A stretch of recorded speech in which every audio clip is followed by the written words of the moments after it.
Buongiorno ragazzi, ben ritrovati come sempre sul canale Slot Car Tech. Con la playlist di come dioramare il proprio tracciato casalingo ci eravamo lasciati un po' di tempo fa con la prima puntata dove andavo a spiegare come avevo costruito il mio personale circuito da rally. Bene, ora dopo un po' di tempo è arrivato il momento di metterci mano ed iniziare così a dioramare, ovvero a creare tutto quello che è il paesaggio, tutto il contorno di questo tracciato ad ispirazione chiaramente rallistica. E da che cosa partiamo? Partiamo proprio dal fondo, ovvero di come si va a preparare il terreno per poi poterci andare ad applicare tutto il resto. Un po' come si fa quando si vernicia una vettura, dove si va a dare praticamente il fondo della macchina che poi permette la verniciatura completa del modello. Anche per quanto riguarda il nostro circuito casalingo, se vogliamo dioramarlo, abbiamo la necessità di andare a creare una base sulla quale poi andare a costruire tutto il resto. Vi avevo già spiegato che il mio tracciato era costruito basandomi su un appoggio di XPS, ovvero di poliuretano espanso, quei particolari pannelli di polistirolo estruso che sono abbastanza resistenti e stabili per poter permettere l'installazione del tracciato che mi interessava. La superficie di questi pannelli è una superficie liscia, è regolare, non presenta nessun tipo di asperità ed è proprio quello che a noi non interessa quando andiamo a ricercare la somiglianza con i terreni veri e propri. E quindi cosa facciamo? Andremo a ricoprire tutto questo pannello di XPS, chiaramente pista a parte, da uno strato di acqua, vinavil e carta. In questo modo avremo grandi vantaggi. Prima di tutto il vinavil e la carta uniti assieme andranno a creare un collante abbastanza malleabile, possiamo dire anche una pasta che ci permetterà di modellare le varie zone della nostra pista che interessano, e poi essendo questa una pasta collosa ci permetterà di unire maggiormente i vari pannelli XPS, rendendo così tutta la superficie ancora più solida. Andiamo a vedere nel dettaglio come viene applicata la carta, come si fa, come viene modellata e soprattutto qual è la mistura di acqua e vinavil da utilizzare per fare tutto questo lavoro. E questo è tutto l'occorrente che ci serve per riuscire a fare questa operazione. Abbiamo un contenitore di plastica dove andremo a miscelare l'acqua insieme al vinavil. Utilizzate un contenitore di medie dimensioni in modo tale da riuscire a contenere un quantitativo abbastanza grande di questa mistura di acqua e vinavil, in modo da fare un po' di lavoro senza dover continuamente andare a ricreare questa miscela. La nostra colla vinilica. In questo caso, vista la grande dimensione che dovrò andare a ricoprire della pista, ho deciso di utilizzare non il classico barattolo di colla vinilica, quello chiaramente più piccolino, ma questo barattolo di grande formato, in modo così da riuscire anche un po' a risparmiare sul prezzo. Della normalissima acqua che ci servirà per la mistura insieme alla colla vinilica, della carta da applicare sul nostro tracciato. Io ho utilizzato della semplice carta igienica.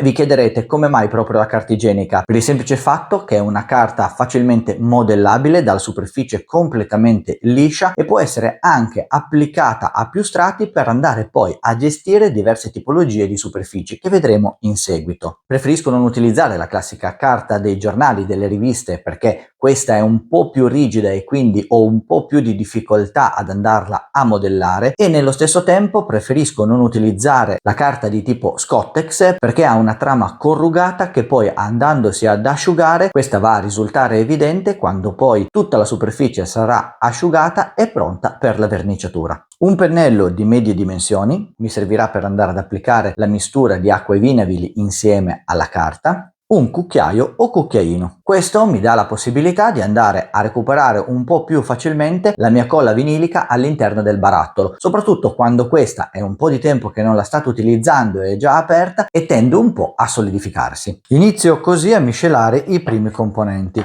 Parto con la mia ciotola, apro chiaramente il barattolo del vinavil e andrò ad inserire un buon quantitativo della mia colla vinilica all'interno del contenitore. Nel caso in cui la colla fosse particolarmente densa perché l'avete già utilizzata più volte per altre applicazioni, vi potete comunque sempre aiutare con il pennello e poi chiaramente aggiungendo acqua. In questa fase non aggiungetene troppa, ma ricordatevi comunque che dovrete ottenere una miscela decisamente molto liquida, perché dovrà essere spennellata dapprima sulla superficie della pista e poi chiaramente anche sulla carta, che una volta imbevuta sarà chiaramente ammorbidita e pronta per essere applicata sulla nostra superficie del tracciato. Girate il tutto in modo da far sciogliere completamente la colla vinilica ed ottenere quindi un composto abbastanza liquido e soprattutto privo di grumi. Fatto questo primo passaggio possiamo iniziare così ad andare a spennellare tutta la nostra superficie.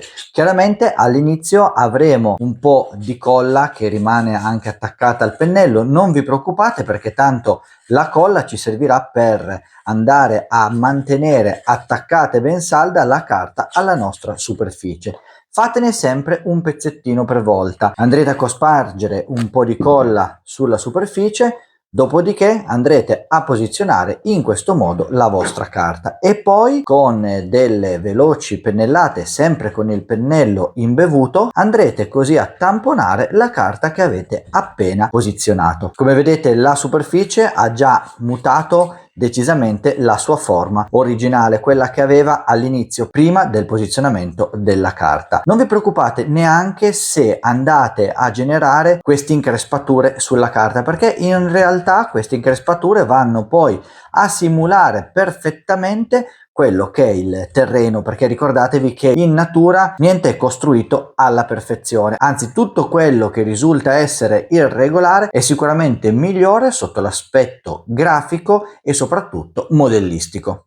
Mettendo la carta avrete poi delle zone di contrasto, delle zone dove c'è ad esempio in questo caso la schiuma espansa che crea un po' di armonia nel terreno e poi il polistirolo, l'XPS, che vedete qui ha una superficie decisamente più spigolosa e va a creare una netta linea di divisione che sicuramente rende poco realistico il terreno. Sempre utilizzando lo stesso metodo e quindi la carta potrete andare ad arrotolare un po' di carte, in questo modo ne farete una specie di fagottino e andrete a posizionarla tamponandola in questo modo. Andremo così a togliere questa linea netta di demarcazione che abbiamo tra la schiuma espansa e l'XPS e andremo a creare invece linee più morbide che poi ci serviranno appunto come base di appoggio per il nostro terreno. Vedete che già qui si vede molto meno la linea netta tra l'XPS e poi la superficie invece più armoniosa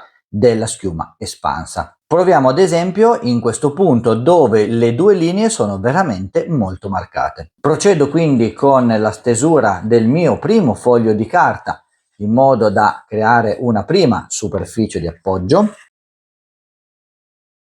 Metto la carta in questo modo, vado a tamponare la carta, creo quindi la prima superficie del mio terreno e poi in questa zona andrò a mettere altra carta arrotolata per armonizzare le due superfici.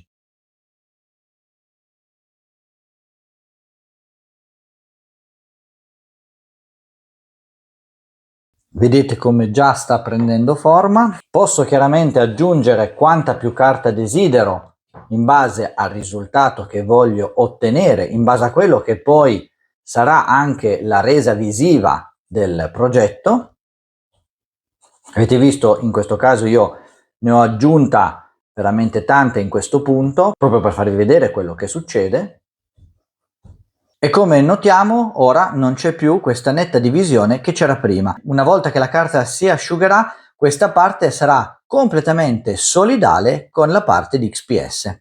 E adesso possiamo continuare chiaramente con tutta la superficie. Andremo sempre prima a dare una piccola passata con la nostra acqua e vinaville in modo da far attaccare la carta e creare il primo strato, soprattutto laddove ci sono delle giunture. Ricordatevi sempre di tamponare poi con altra abbondante acqua e vinaville in modo da far aderire perfettamente la vostra carta e poi continuiamo con l'inserimento di altra carta.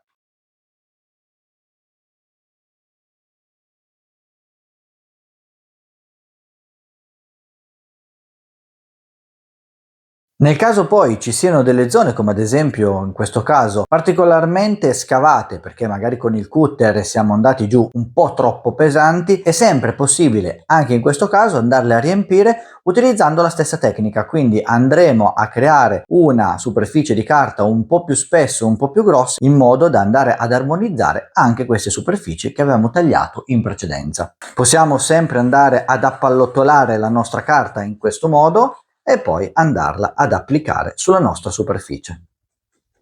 Mi raccomando, in questa fase utilizzate veramente tanta acqua e Vinavil, perché più la carta sarà abbondante sulla pista, più chiaramente ci servirà dell'acqua e della colla vinilica per andare ad ammorbidire tutta la carta e fare in modo che poi questa, una volta asciutta, sia effettivamente attaccata in modo adeguato alla nostra superficie.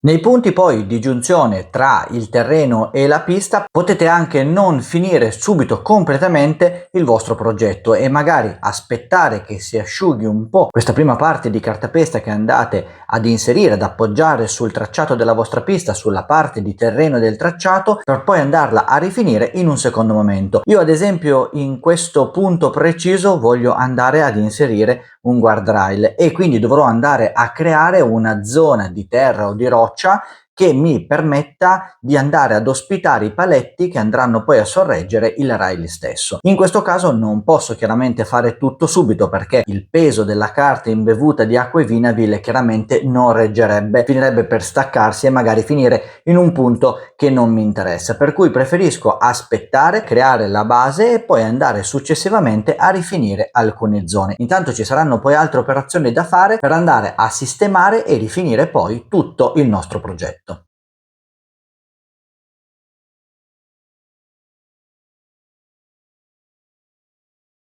E così facendo andiamo praticamente a tamponare tutta la superficie della nostra pista. Ma attenzione, perché se all'interno del vostro tracciato avete intenzione di andare ad inserire qualche edificio o qualche costruzione o comunque qualche cosa di architettonico, beh, sicuramente quella zona non dovrà essere tamponata. Intanto poi andremo a vedere quale tecnica utilizzare per riuscire ad andare ad incastonare in modo perfetto anche questo tipo di costruzione. Ragazzi, il lavoro è lungo, ma sicuramente sarà appagante e troverete poi passo dopo passo che la vostra pista cambierà letteralmente forma e vi darà delle grandi soddisfazioni. Già soltanto con il prossimo step, dove andremo a pianificare come realizzare un terreno perfetto, vedrete che ci saranno delle sorprese. Intanto, se avete trovato interessante il contenuto di questo video, se vi piace questa playlist, se anche voi volete realizzare il vostro diorama perfetto per poterci andare a girare con le vostre slot car